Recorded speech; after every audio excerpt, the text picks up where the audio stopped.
Bien, ¿qué tal? Buenas noches. Mi nombre es Renato Porras Nicho, abogado por la Universidad Nacional Mayor de San Marcos y estudiante de la Maestría con mención en Derecho del Trabajo y la Seguridad Social por la misma Casa de Estudios. El día de hoy, como parte del proyecto de difusión de conocimiento riguroso Enfoque Laboral Peruano, desarrollaremos el tema de la historia del derecho del trabajo, un tema bastante denso, pero que nos permite comprender los orígenes, el desarrollo, el apogeo y la decadencia de esta rama del derecho tan interesante y que nos apasiona investigar, conocerlas, pero desde la base de los hechos, dejando de lado las opiniones para centrarnos en justamente el conocimiento que debe ser materia de análisis de todas las personas interesadas en la mejora de su propia sociedad. Así pues, desarrollaremos la historia del derecho del trabajo en el capítulo de hoy. Comparte el video, difunde la información. Enfoque Laboral Peruano es un proyecto libre de derechos de autor. Difunde el video donde mejor consideres. Comparte el video y empecemos. Hemos dicho que cuando hablamos de derecho del trabajo nos referimos a esta rama del ordenamiento jurídico junto a otras tantas que tiene por finalidad regular la cuestión social, es decir, la situación de miseria extrema, desempleo permanente, carencia de toda protección legal e inferioridad política de la clase trabajadora, o aclarando, de las clases trabajadoras. Entonces, el derecho del trabajo vendría a ser una rama del derecho social junto a otras ramas del derecho que evita el mayor acrecentamiento de las desigualdades entre las clases sociales. El derecho del trabajo entonces es una rama del derecho social, ni público ni privado, sino que por su especial naturaleza constituye un tercer gran grupo de ramas del derecho, junto a las cuales, por ejemplo, tenemos al derecho a la seguridad social y que también desarrollaremos sus orígenes el día de mañana. El derecho a la formación profesional, el derecho agrario, el derecho minero, el derecho de las energías, todas estas ramas del derecho a las cuales consideramos partes del derecho social, este conjunto de ramas del derecho que tiene como finalidad evitar, reducir, disminuir o regular la lucha de clases, la desigualdad que existe entre las clases sociales, la busca regular. Entonces, el derecho del trabajo en el marco de las ramas del derecho social tiene una historia propia.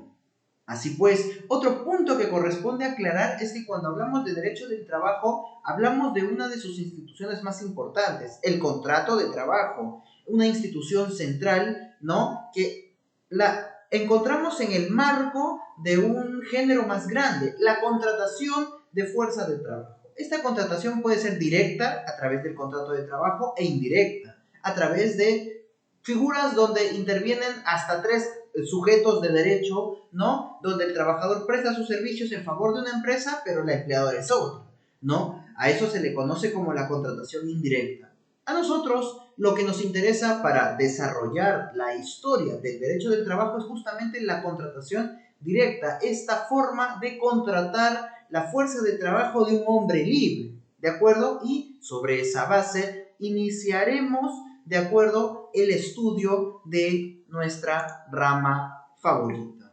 Otra cuestión muy interesante a tomar en cuenta, y ya aterrizando a la realidad actual, son los distintos regímenes laborales que existen en nuestro país. Por un lado, el régimen público, donde el empleador es el Estado. Por otro lado, el régimen privado, donde el empleador son particulares, ¿no? Y los regímenes especiales, que pueden ser públicos o privados.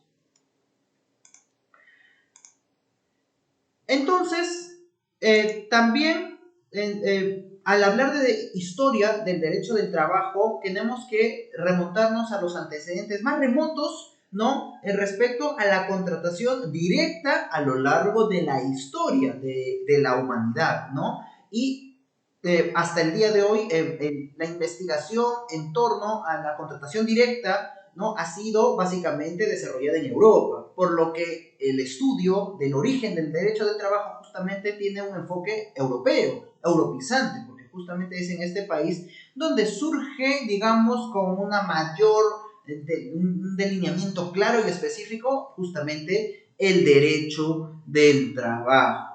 Y así pues, entonces, encontramos antecedentes de contratación directa de fuerza de trabajo hacia hombres libres, hacia hombres libres, desde el esclavismo, donde la base de la producción social era el trabajo que realizaba el esclavo, por esto justamente se llamaba esclavismo, el feudalismo o Edad Media, donde la producción se concentraba en el feudo o tierra, en la explotación de la tierra, ¿no? Y justamente por eso se llama feudalismo. Y capitalismo, ¿no? El sistema económico actual en el que nos encontramos, que implica básicamente la acumulación de capital. Y el capital, en simples palabras, es acumulación de fuerza de trabajo que se apropia una de las partes en la producción y que en buena cuenta le permite la reinversión en la actividad productiva y también extraer ganancias justamente de la apropiación de la fuerza de trabajo o capital. Justamente por eso nuestra producción actual se basa en el capitalismo. Una de las partes en la relación sociales de producción capitalista se apropia de eso y se le ha denominado clases empresariales, ¿de acuerdo? Mientras que tenemos a las clases trabajadores, para finalmente aterrizar la historia del derecho del trabajo en nuestro país. Entonces, empecemos. Cabe señalar que el maestro y catedrático de la Facultad de Derecho y Ciencia Política, Francisco Javier Romero Montes, también desarrolla un análisis desde los inicios de la humanidad, es decir, desde la etapa esclavista, ¿no? Con Roma y Grecia como los paradigmas principales, haciendo un salto a la etapa feudal, luego a la aparición del trabajo asalariado para identificar como uno de los antecedentes más directos del derecho del trabajo, justamente lo que conocemos como revolución industrial. Entonces, ya desarrollando la historia del derecho del trabajo, tenemos que en el esclavismo, como hemos indicado, la base de la producción social en aquella época era la labor desarrollada por el esclavo. Entonces, habían dos grandes sectores en la sociedad griega y romana, por ejemplo, ¿no? Que por un lado tienes al esclavo, que no es humano, que presta servicios, de acuerdo, o no los presta servicios, sino que le obligan a prestar servicios, de acuerdo, en favor de su esclavista. Y justamente estos esclavos no tenían ninguna posibilidad de agremiarse, de organizarse para luchar por sus intereses. Por allí tenemos el antecedente de la rebelión de Espartaco, ¿no? En la Grecia, no, perdón, en la Roma antigua, ¿no? Contemporánea a los primeros años de la era después de Cristo, ¿no? Entonces, con la rebelión de Espartaco, que fue un intento de los esclavos de rebelarse al orden imperante, la historia nos dice que finalmente no tuvo los éxitos que se habían proyectado, ¿de acuerdo? Entonces, en el esclavismo, salvo pequeñas insurgencias como la de Espartaco, no tenían posibilidad de organizarse y luchar por sus propios intereses los esclavos. Sin embargo, eso por un lado, en el plano sociológico, ¿de acuerdo? El trabajo del esclavo no era un trabajo propiamente dicho, desarrollado por un hombre libre por el cual se le paga su retribución. Por otro lado, desde el aspecto filosófico, los griegos indicaban que el trabajo, sobre todo el físico, de acuerdo, en alusión al trabajo físico, era una actividad que embelecía el alma, envilecía al hombre, de acuerdo, es decir, lo manchaba, de su estado de pureza, de acuerdo, este hombre se veía mancillado al desarrollar actividad. ¿De acuerdo? Entonces, en los orígenes se ve el trabajo como algo que degrada al hombre, ¿de acuerdo? Y se reservaba únicamente a los esclavos, por un lado, ¿no? Esta actividad física, y también a los llamados hombres libres, ¿de acuerdo? Personas que habían sido esclavos y que luego de un tiempo, por diversas circunstancias, adquirían la libertad, ¿de acuerdo? Pero que no tenían otra cosa más que su fuerza de trabajo. Entonces estos esclavos libres, libertos, al no ser propietarios de grandes hectáreas, de terrenos, de esclavos incluso, ¿no? Únicamente tenían su propia fuerza de trabajo para vender en aquella época en la Grecia, en la Roma esclavista. ¿De acuerdo? Pero volviendo al tema de la filosofía, ¿no? Cabe destacar, por ejemplo, las reflexiones de Platón, ¿no? En torno al trabajo, cuando indicaba que la belleza del cuerpo y el alma van de la mano. Es decir, que cualquier actividad física en aras de ganarte el sustento a través de esa actividad física se consideraba una actividad que rechazaba. ¿De acuerdo? También tenemos, ¿no?, que, como indicábamos, a estos esclavos que habían sido liberados, de acuerdo, por diversas razones y que no tenían mayor unidad de comercio que su propia fuerza de trabajo, de acuerdo, fueron contratados en la época esclavista a través de una institución derivada del derecho civil muy interesante, la llamada, ¿no?, locatio condutio operarum, ¿de acuerdo? Cabe señalar además que en aquella época, por ejemplo, los esclavos, ¿de acuerdo? Los esclavos, cuando entre dos esclavistas se debían prestaciones y un esclavista le decía al otro: oiga, señor esclavista, necesito que cumplas con la deuda pactada en fuerza de trabajo. Ya. Entonces, ¿qué hacía? El esclavista, que deudor, ¿no?, ponía a disposición sus propios esclavos para satisfacer la deuda que tenía con otro esclavista, ¿de acuerdo? Entonces, aquí había una especie de arrendamiento de cosas, ¿de acuerdo? Cuando se arrendaba al esclavo, ¿no? Y a eso, a este vínculo, ¿no?, de arrendamiento de un esclavo en favor de otro esclavista que no es su dueño, se le conoce como la locatio condutio rei, ¿de acuerdo? El trabajador, el esclavo equivalía tanto como la tierra, como una cosa, ¿no?, que podía ser arrendada sin ningún problema. Entonces, ya que nos adentramos a las instituciones jurídicas romanas, dentro de las cuales tenemos al arrendamiento, ¿de acuerdo?, es que podemos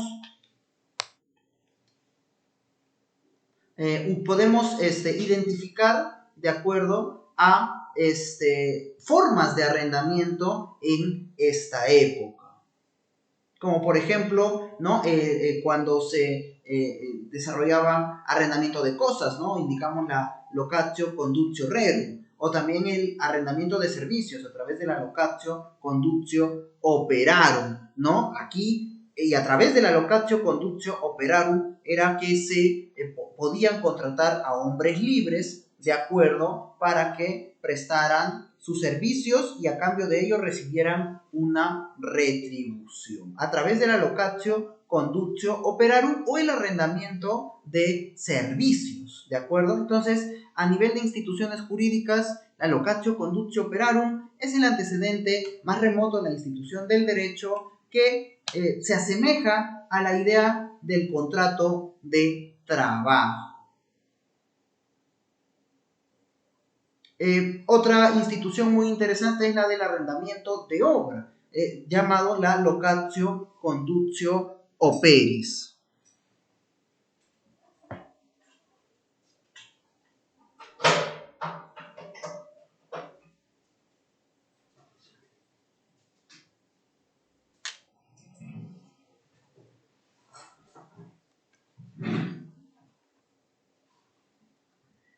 Bien, entonces el antecedente más remoto, más directo a lo que sería el contrato de trabajo y por lo tanto una regulación de trabajo libre, ¿no?, y que es retribuido, es justamente la locatio condutio operarum, cuando una persona libre se alquila a un precio estipulado durante un tiempo determinado, ¿no? Distinto a la locatio condutio rerum, que era el arrendamiento de cosas y que básicamente era para esclavos, ¿no?, y donde un esclavista ponía en favor de otro esclavista a sus esclavos, ¿no?, y la locatio condutio operis, ¿no?, que era para la realización de una obra determinada. De acuerdo, ambas instituciones al día de hoy se mantienen vigentes. La locatio condutio operarum sería al día de hoy lo que conocemos como la locación de servicios, ¿de acuerdo? El contrato civil de locación de servicios, ¿no? Y que incluso al día de hoy en nuestro país se utiliza muchas veces, lamentablemente, para encubrir relaciones laborales. Haciendo un salto al siguiente modo de producción en la Europa, no, en Europa, ¿de acuerdo? Tenemos al feudalismo, donde indicamos que la base de la producción, a diferencia del esclavismo, que era el trabajo del esclavo, en el feudalismo la base es la explotación de la tierra o feudo, de allí su nombre, feudalismo, y se dividían en dos clases sociales muy específicas, las clases conformadas por los señores feudales, ¿no? Los dueños de las tierras, grandes terratenientes, ¿de acuerdo? Y por otro lado, el campesino, ¿no? La persona que, atada a la tierra, prestaba sus servicios, ya no en esclavitud, sino bajo una figura de servidumbre, ¿de acuerdo? Entonces, el señor feudal disponía de las tierras y donde podía tener animales y trabajadores incluso, ¿no? Perdón, siervos, ¿no? A lo cual ejercía el poder llamado dominus, ¿de acuerdo?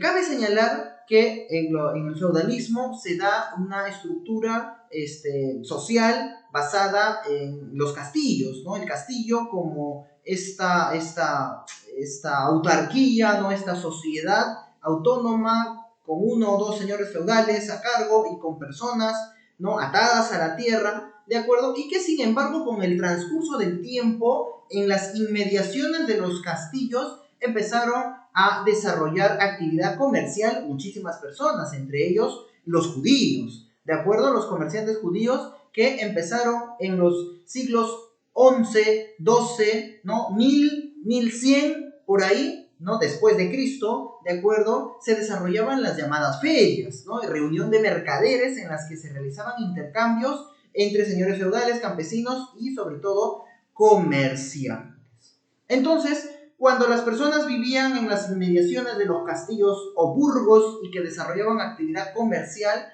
de acuerdo, se les empezó a denominar con el transcurso del tiempo burgueses, porque vivían en los burgos o en las inmediaciones de los castillos. De allí que se utilizó este término burgués para designar a la siguiente clase dominante en el siguiente modo de producción, que es el capitalismo. ¿De acuerdo? De allí podemos identificar el origen de la palabra burgués, como aquel que vive en los burgos, en las inmediaciones en las afueras de los castillos. ¿De acuerdo? Entonces, vemos que la actividad comercial es fundamental para el transcurso de una sociedad feudal basada en la explotación de la tierra a una sociedad capitalista basada en la acumulación de capital o fuerza de trabajo desplegada. Aquí es en la etapa feudal donde hay un desarrollo de la artesanía, pero a nivel manufacturero, es decir, producción individual de cosas, de productos, de bienes, ¿de acuerdo? Distinto a lo que veríamos en el capitalismo, que hay una producción más tecnológica, más en serie, ¿de acuerdo? Y que por el desarrollo económico de la producción capitalista es que se deja de lado justamente al feudalismo. Todo es obviamente un transcurso, un proceso de siglos, ¿no? Y que terminan desembocando en nuestro sistema económico actual. Antes de pasar al tema de el capitalismo, cabe identificar que en la sociedad feudal se identificaban, ¿no? Más allá del feudo, donde vivía el señor feudal, justamente en las inmediaciones empezaron a establecerse talleres artesanales, ¿de acuerdo? Talleres manufactureros, donde el dueño, el maestro, el dueño del taller artesanal, del taller manufacturero, ¿no? Tenía a su cargo oficiales o trabajadores, ¿no? Personas que prestaban sus servicios en favor de ellos, ¿no? Y también los más jóvenes, denominados aprendices, de acuerdo, que estaban allí para, más que producir, aprender la actividad productiva, ¿de acuerdo? Entonces, vemos cómo dentro de los talleres artesanales se empiezan a desarrollar contradicciones propias de los intereses contrapuestos entre las partes que conforman la producción, ¿de acuerdo? Y justamente los compañeros y oficiales empezaron a organizarse, pero con un fin mutualista. A esto en Francia se le denominó los compagnonage, ¿no? Los compagnonage, ¿no? Serían entonces el antecedente más remoto, ¿no? Y más cercano a lo que al día de hoy se conoce como el sindicato. Asimismo, habían otras organizaciones bastante interesantes como las cofradías o las corporaciones, pero serían esto organizaciones policlasistas, es decir, donde hay propietarios de medios de producción y donde hay personas que venden su fuerza de trabajo para vivir de ella. Entonces no podrían ser consideradas como antecedentes de sindicatos en las cofradías o las corporaciones, pero sí los denominados compagnonage. Así pues, entonces hay un impulso del comercio en los siglos XV, 1400 y XVI, 1500, de acuerdo que justamente van de la mano con la conquista del continente americano, de acuerdo, y que permite justamente el desarrollo de la primera gran etapa del capitalismo. Cabe señalar que el sistema económico actual, el capitalismo, ha pasado por tres grandes fases muy importantes. En primer lugar, la fase mercantilista, básicamente basada en la acumulación de trabajo materializada en metales. De acuerdo, justamente por eso es que siglo XV, XVI, ¿no? La conquista de América, la conquista del imperio incaico, de acuerdo, se hace una extracción indiscriminada y sin contemplaciones de los principales minerales que hay en nuestro país y se los lleva a Europa. Entonces ahí nos encontramos en la etapa del capitalismo mercantil, acumulación de metales preciosos.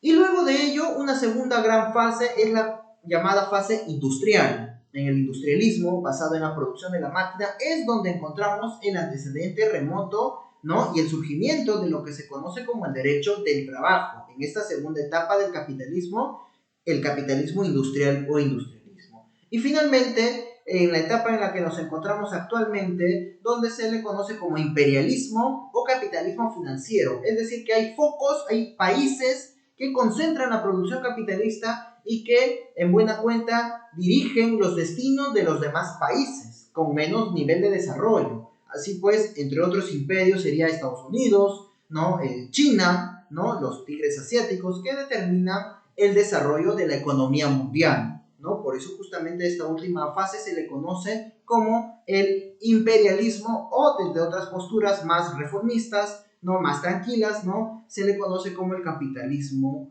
financiero. Pero ¿qué es el capitalismo? El capitalismo básicamente, como indicamos, es un sistema económico basado en la acumulación de fuerza de trabajo por parte de una de los sujetos que intervienen en la producción. Esta fuerza de trabajo acumulada o capital se la apropia, ya aterrizando en la realidad actual, lo que conocemos como las clases empresariales, los propietarios de las máquinas y la materia prima, versus personas no propietarias de medios de producción, pero que producen un excedente con su trabajo y que justamente este excedente se lo apropia las clases empresariales. Entonces, el capital es el excedente creado por los trabajadores del cual se apropia el propietario de los medios de producción, ¿de acuerdo? Y justamente, ¿no? Remontando un poco en la doctrina económica, ¿no? Hablamos de lo que se conoce como la acumulación originaria, este momento histórico en el cual se separa al trabajador de los medios de producción y de su apropiación, ¿no? Por parte de las clases empresariales de los capitalistas. Es decir, que en el proceso de acumulación originaria, el trabajador se se distancia del medio de producción y de la materia prima para simplemente vender su fuerza de trabajo y justamente este capital acumulado se lo queda el empresario. Dicha teoría, más que postulada por Karl Marx, ha sido desarrollada por el padre de la economía clásica, Adam Smith. La única contribución de Marx en este punto es considerar a la acumulación originaria como un proceso histórico, sobre la base del método de interpretación que utilizaba Marx para comprender a la sociedad de su época, que es el método dialéctico. Entonces, el capitalismo genera como consecuencia tener un trabajador libre y apto para su contratación por parte del capitalista. Ya no tienes que darle techo, como en el feudalismo, ni preocuparte por su casa o lo que come, sino que le pagas por un momento específico del día que viene a prestar sus servicios en favor del empleador, ¿de acuerdo? Y que justamente permite la acumulación de recursos, ¿de acuerdo? La mayor etapa de acumulación originaria que ha vivido Latinoamérica es justamente durante la colonia, ¿de acuerdo? Española, desde 1532 hasta presuntamente 1821, donde no, lo único que cambia son las clases empresariales, ¿de acuerdo? Y el foco de la economía ya no sería España y su corona, sino ahora sería la economía inglesa o la economía norteamericana la que dirigirá los destinos, ¿no?, de nuestro país, a nivel macroeconómico, al menos. Entonces el capitalismo, entre otras cosas, más que resaltar en opiniones, lo que destaca en hechos objetivos es que es el único sistema económico hasta ahora que se ha expandido en casi todas las partes del mundo, por no decir en todo el planeta Tierra, a diferencia del feudalismo, que es un sistema que solamente se desarrolló en Europa y en las colonias de las principales colonias europeas, ¿no?, como en Asia o en África, ¿no? Pero no podríamos hablar, por ejemplo, en América, y más, por ejemplo, en la época del Imperio Incaico, de una etapa feudal, y menos aún de una etapa esclavista. Pero sí podemos hablar de capitalismo en el Perú, así como de capitalismo en Europa y capitalismo en Asia. Entonces, este sistema económico es hasta el día de hoy el único sistema que se ha impuesto en la mayor parte del planeta. Decimos que el derecho del trabajo encuentra su antecedente más remoto en la revolución industrial, o, aclarando, en la primera revolución industrial. Pero justamente, ¿qué se entiende por revolución industrial? Es este proceso de transformación económica, social y tecnológica que se inicia en la segunda mitad del siglo XVIII, 1750 aproximadamente, y que fue llevado a cabo por Inglaterra, ¿de acuerdo? Que tenía básicamente una monarquía liberal. Es decir, que sobre las bases de las teorías de Adam Smith, ¿no? Habría que dejarle al mercado, de acuerdo, la regulación de todos los demás ámbitos de la vida humana e incluso las relaciones laborales. El origen remoto de la revolución industrial se identifica, según muchos autores, con la invención de la máquina desarrollada por James Watt, ¿no? La máquina metálica, la máquina que permite la producción en serie, ¿de acuerdo? Y que deja de lado el esquema de producción feudal artesanal manufacturera, de acuerdo a una producción en serie, una producción industrializada.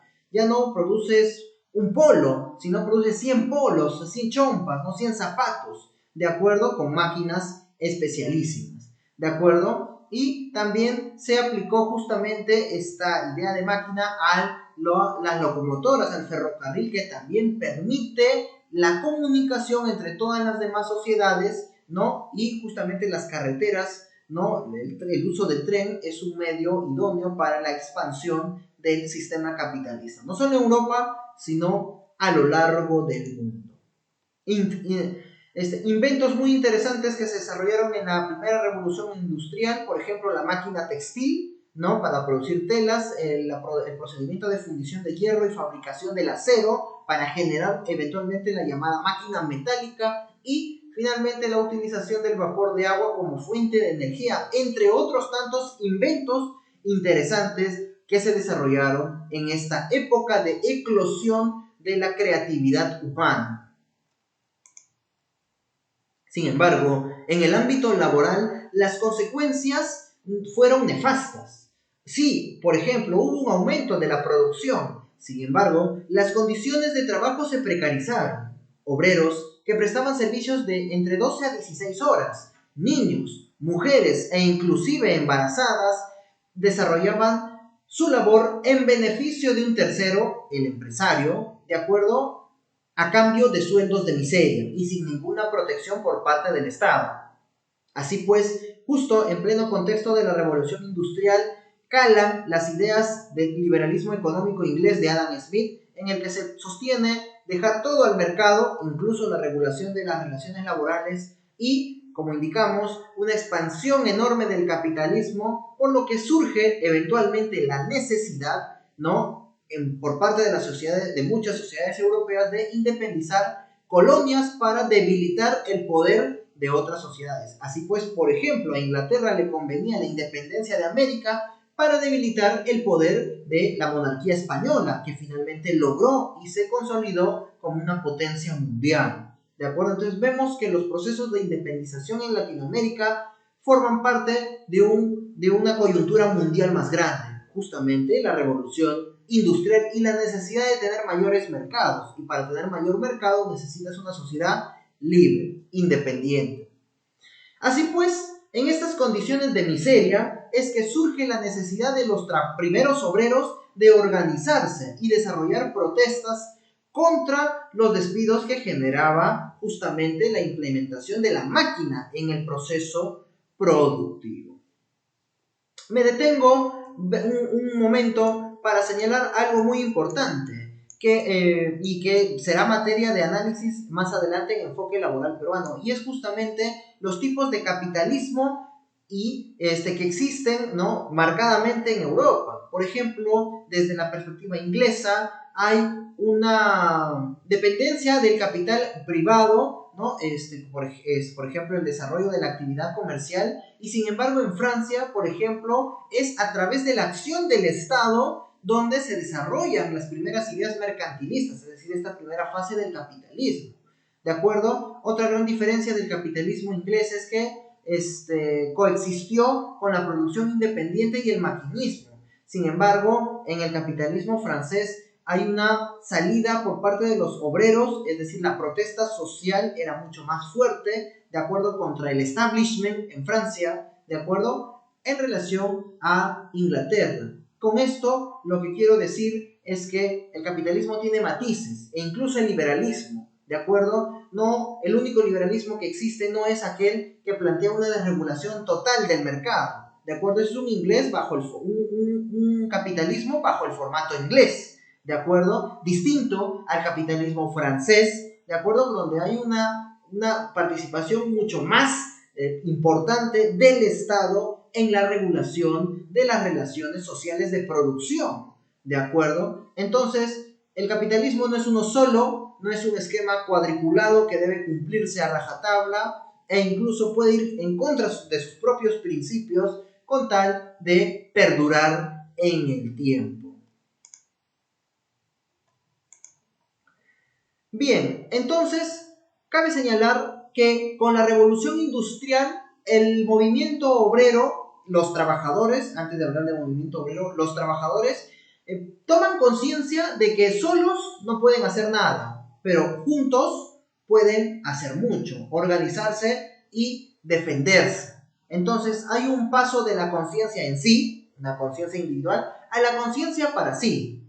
Es decir, que los trabajadores empiezan a organizarse. Justamente, al ser la máquina la causante de múltiples despidos, una de las primeras propuestas de los trabajadores organizados fue la destrucción de la máquina. A esto se le conoce como el ludismo.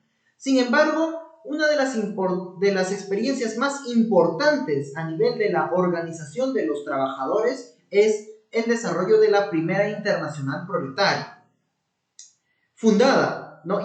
Desarrollada por iniciativa de la Asociación Internacional de Trabajadores,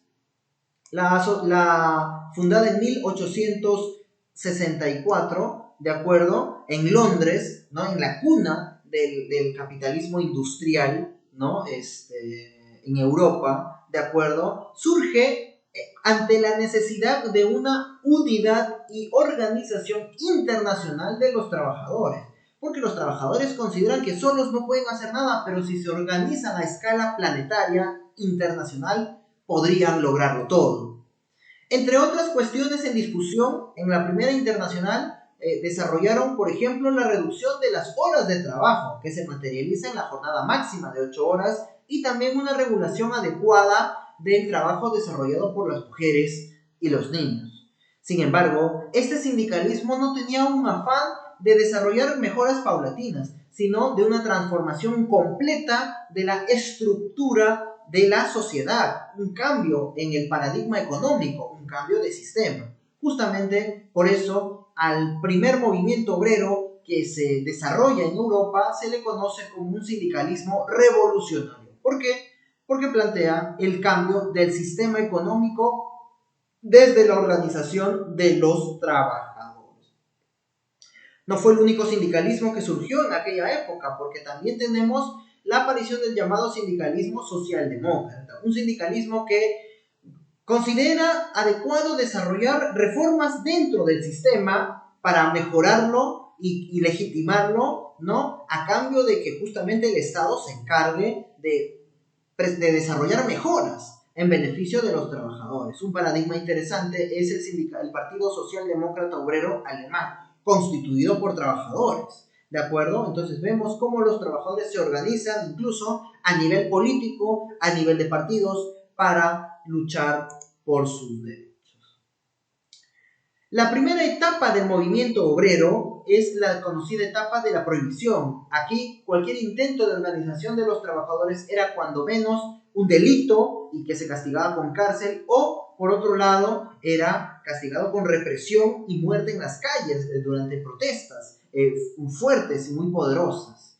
Un antecedente muy interesante, por ejemplo, de esta etapa de prohibición es la lucha por la jornada de 8 horas de trabajo, en las cuales se condenan a la muerte a los principales dirigentes en la ciudad de Chicago, y que trae como consecuencia una de las huelgas más poderosas de aquel país, el 1 de mayo de 1866, y a partir del cual se empieza a conmemorar este día como el Día Internacional de la Lucha Proletaria, conocido al día de hoy como el Día Internacional del Trabajo, y que también ha sido materia de análisis por parte de Enfoque Laboral. Justamente es en los finales del siglo XIX, perdón, 1870, 1890, que el capitalismo se expande a lo largo del planeta, ¿de acuerdo? Y que sin embargo seguía castigando los intentos de organización de parte de los trabajadores. Sin embargo, un punto de inflexión fue cuando la misma Iglesia Católica decide intervenir en la regulación de las relaciones laborales. Así, el Papa León XIII, en 1891, emite la encíclica Rerum Novarum. ¿Qué es una encíclica? Una encíclica es un documento con valor jurídico emitido por el Papa, y el conjunto de encíclicas conforman lo que se conoce como el derecho canónico.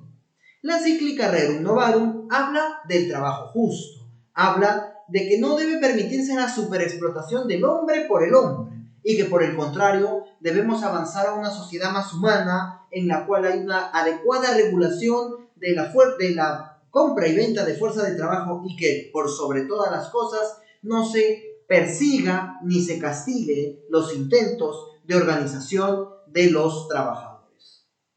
Con la intervención de la Iglesia Católica pasamos entonces a una segunda etapa del movimiento obrero, a lo que se conoce como la etapa de tolerancia, siglo XIX, siglo XX. ¿De acuerdo? Aquí vemos los intentos de organización de parte de los trabajadores y en la doctrina jurídica, una generalización de la noción de contrato de trabajo, pero que sin embargo aún se le ubica dentro del derecho civil. Por ejemplo, en el tratado desarrollado por los juristas civiles, los hermanos Masó, en su gran tratado de los contratos, desarrolla como un contrato civil especial al contrato de trabajo. Pero al menos ya aparece la noción, la categoría.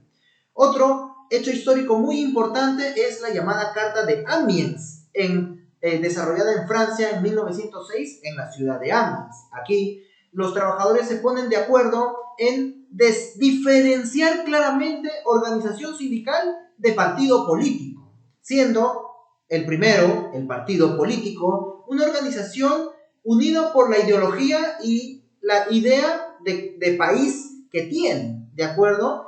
Mientras que la organización sindical es un cuerpo unitario de diversas tendencias con una finalidad reivindicativa y que básicamente se defienden intereses profesionales, por lo que a partir de la Carta de Amiens se hace una distinción entre partido político y organización de trabajadores.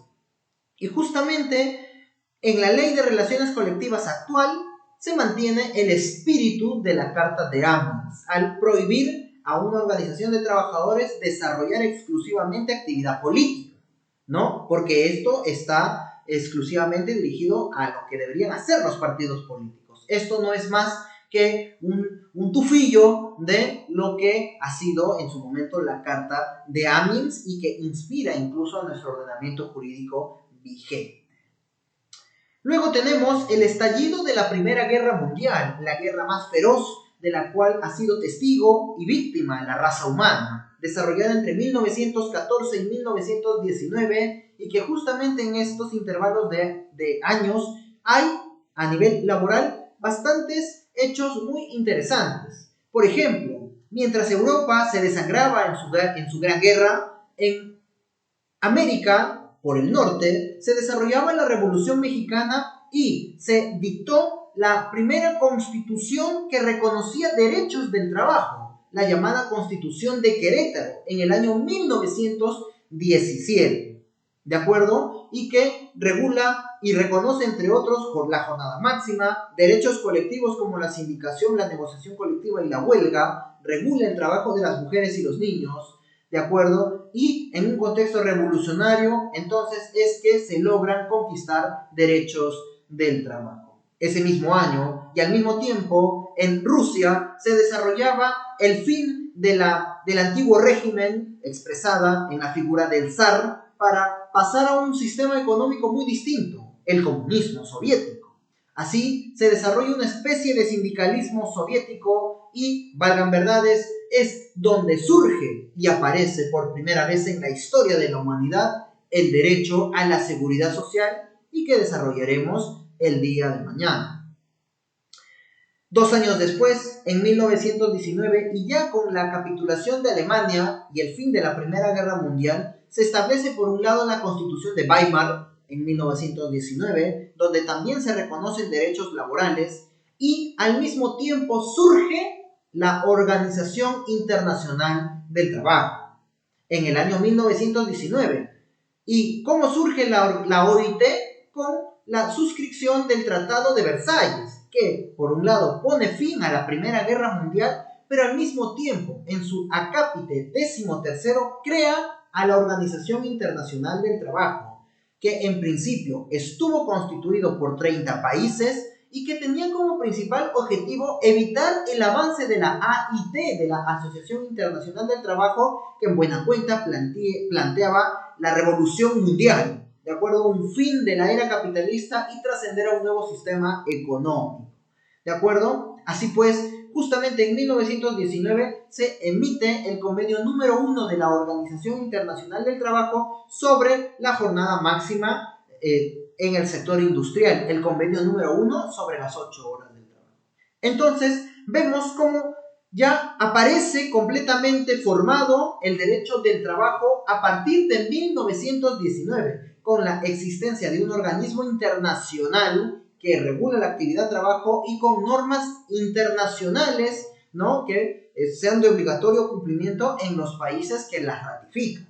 Entonces vemos cómo hay ya doctrina, hay historia, hay principios, hay instituciones propias, ¿de acuerdo? Hay normas jurídicas propias que nos permiten concluir que el derecho del trabajo como categoría jurídica, como rama del derecho claramente identificada, identificable y autónoma, surge en 1919, mientras que el derecho del trabajo como categoría histórica surge en la Revolución Industrial.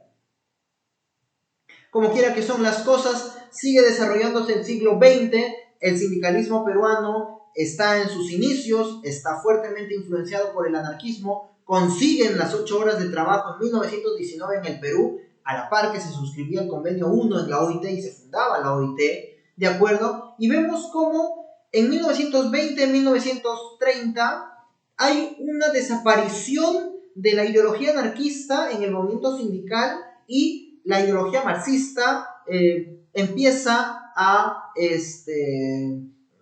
predominar, ¿no?, en el ideario, en la ideología de los trabajadores, permite la formación de partidos comunistas a lo largo de todos los países de Latinoamérica y hay una promoción fuerte del sindicalismo, ¿de acuerdo? Cabe señalar que, por ejemplo, en el Perú y con la influencia del anarcosindicalismo entre 1870 y 1920, de acuerdo en esta llamada etapa, la etapa histórica, ¿no?, del sindicalismo, de acuerdo, la etapa gloriosa del sindicalismo, es que se fundan organizaciones de trabajadores muy distintas a los sindicatos, a los compañones y a cualquier otra forma organizativa que apareció en el mundo. En el Perú se forman las llamadas sociedades de resistencia, también se forman los comités de huelga, ¿no?, organismos especializados en el desarrollo, en el mantenimiento y en el éxito de los conflictos colectivos de trabajo, organismos que al día de hoy considero son necesarios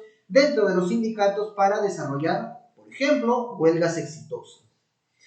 Otro personaje muy interesante de esta época en el Perú es la figura de José Matías Manzanilla Barrientos, un abogado peruano que fue a Europa a estudiar, ¿de acuerdo?, y regresó, ¿no?, y emitió muchas normas en aquella época bastante adelantadas, muchos proyectos de ley bastante adelantados para su época, y que sin embargo solo uno entró en vigencia, la llamada Ley de Accidentes de Trabajo de 1911, ¿de acuerdo?, y que establece el criterio de la responsabilidad objetiva, ¿no? Entonces Matías Manzanilla, que en su honor se ha fundado un taller de investigación en la Facultad de Derecho de la Universidad San Marcos, es un personaje que también corresponde mencionarlo en la historia del derecho del trabajo peruano.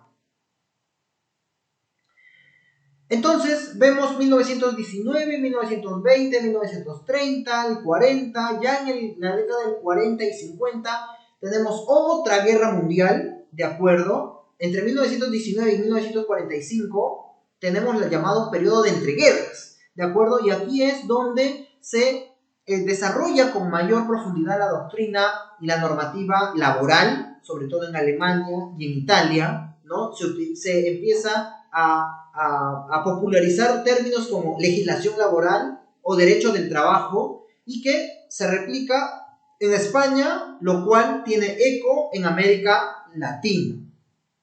Estalla la Segunda Guerra Mundial en 1945 y en la Alemania nazi, nacionalsocialista de Hitler, ¿de acuerdo?, identificamos una especie de llamado sindicalismo fascista, ¿no? Mal llamado así, porque lo que hace Hitler es abolir cualquier organización sindical, crear el Frente Nacional del Trabajo y sentar tanto a trabajadores, empresarios y al Estado en una mesa de diálogo única en la cual tienen que llegarse a soluciones y en caso la parte trabajadora y empresarial no se ponga de acuerdo, sea el Estado el que decida.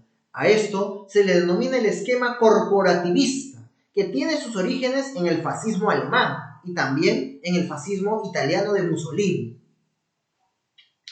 Pero como quiera que son las cosas, la Segunda Guerra Mundial culmina y hay una dura crítica hacia el capitalismo. En menos de 50 años desarrolló dos grandes guerras mundiales, lo que significa que como sistema debería cuando menos cuestionarse y, en los términos más extremos, cambiarse definitivamente.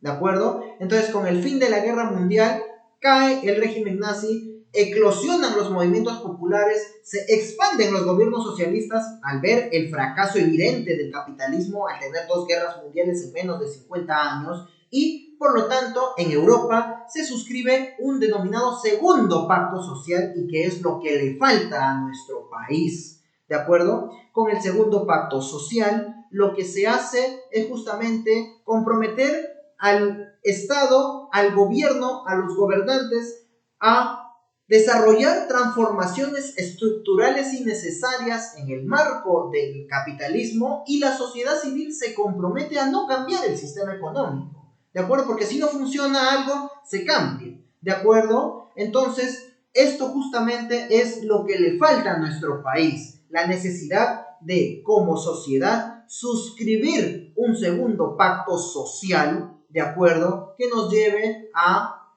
una especie de estado de bienestar, pero sin calco ni copia, sino a través de creación histórica, justamente desarrollar un segundo pacto social.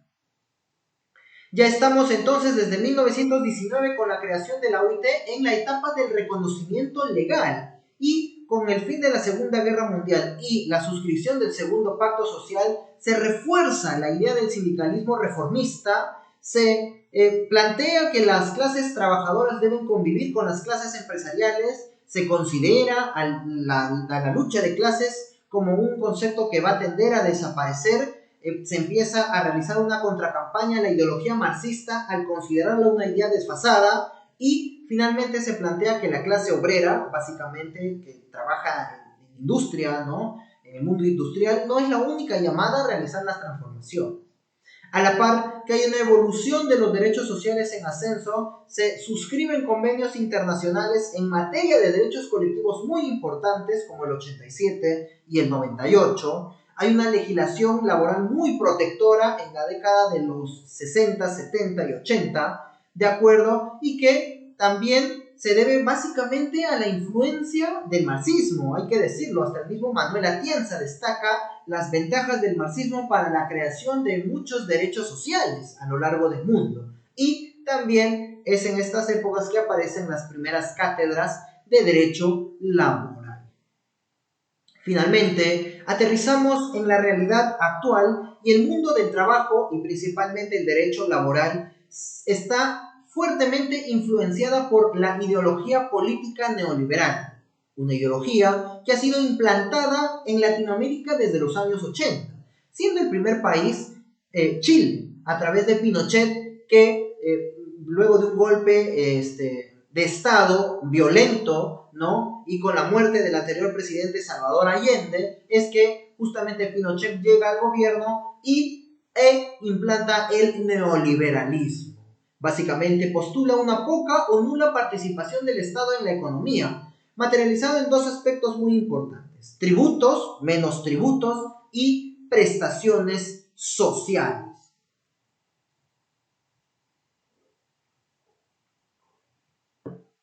El neoliberalismo encuentra sus fundamentos teóricos en la doctrina económica desarrollada por Federico Augusto von Hayek y por Milton Friedman, quien revaloran las doctrina económica de Adam Smith y David Ricardo, el liberalismo clásico, para reactualizarlo al tiempo actual, para reactualizarlo a nuestra sociedad, ¿de acuerdo? Y plantear justamente esta teoría, esta ideología política. Básicamente, plantea un favorecimiento de la privatización de los servicios públicos y una precarización justamente de la labor del Estado en la sociedad para justamente fomentar la inversión privada. El neoliberalismo, como corriente teórica, surge en contraposición al esquema keynesiano, que básicamente planteaba un Estado benefactor, un Estado que incide en la economía directamente, y justamente el neoliberalismo propone lo contrario, que el Estado únicamente debería cumplir funciones fundamentales como organismo regente en la sociedad. La doctrina laboral ha desarrollado, ¿no? Ha concluido que el neoliberalismo en materia laboral se materializa en flexibilización, ¿de acuerdo? Y el antecedente directo de la flexibilización es la crisis del capitalismo de 1929, de la crisis de 1973, la crisis del petróleo, que hace que el precio de este combustible baje, ¿de acuerdo? Y que siendo su antecedente, o sea, la crisis anterior a esta, la de 1929, con el crack de la bolsa de valores. Esto se utilizó de pretexto para implantar, ¿no?, poco a poco el neoliberalismo, ¿de acuerdo? Valgan verdades, el neoliberalismo es un sistema económico que jamás ha sido aceptado democráticamente, sino que ha sido impuesto, ¿de acuerdo? En Chile, con Pinochet, en Perú, con Alberto Fujimori. Y la materialización de la flexibilidad será en los salarios, con salarios bajos, en el contrato de trabajo, con la temporalidad del contrato, en el tiempo de trabajo, con un desconocimiento en el pago de las horas extras y en la organización del trabajo al momento de la delegación de las tareas. Jean-Claude Javillier desarrolla 3 tipos de flexibilización desde la doctrina. La llamada flexibilidad de protección, que es básicamente la flexibilidad clásica, donde se busca proteger al trabajador. La flexibilización de adaptación, donde la normativa laboral se adapta al panorama económico. Y finalmente la flexibilidad de desregulación, donde todo debe ser regulado por el mercado. Claramente, en nuestro país, las clases dominantes, políticas y empresariales, tienen una perspectiva de implantar y consolidar en nuestro país una flexibilidad de desregulación, lo que desde Enfoque Laboral Peruano consideramos únicamente acrecenta la brecha social entre las clases sociales existentes. Hemos indicado que la flexibilidad laboral en el Perú fue implantada e impuesta a través de la dictadura de Alberto Fujimori, de acuerdo con el desmantelamiento de las pocas políticas públicas estatales que quedaban hasta esa fecha, de acuerdo, el cambio de la Constitución, el golpe que da el 5 de abril de 1992, permite finalmente desconcentrar la producción de bienes y servicios en pequeñas y medianas empresas, con lo que se atomiza la producción, ¿de acuerdo? Se introduce la máquina y al haber estudiado la revolución industrial comprendemos que cuando se introduce la máquina sin anticipación previa, de acuerdo, y sin capacitación oportuna, produce lo que produjo la revolución industrial, despidos masivos, de acuerdo, poca protección al trabajador, se privatizan numerosas empresas del Estado. Hay una política de liberalización del despido, donde únicamente se considera indemnizable el despido arbitrario, y tuvo que ser el Tribunal Constitucional el que diga, oye, con indemnización no basta para darle protección al trabajador, sino que también debería tener la vía de la reposición habilitada. Se multiplican los contratos de trabajo a plazo fijo y se reducen drásticamente las remuneraciones, sobre todo en el sector público.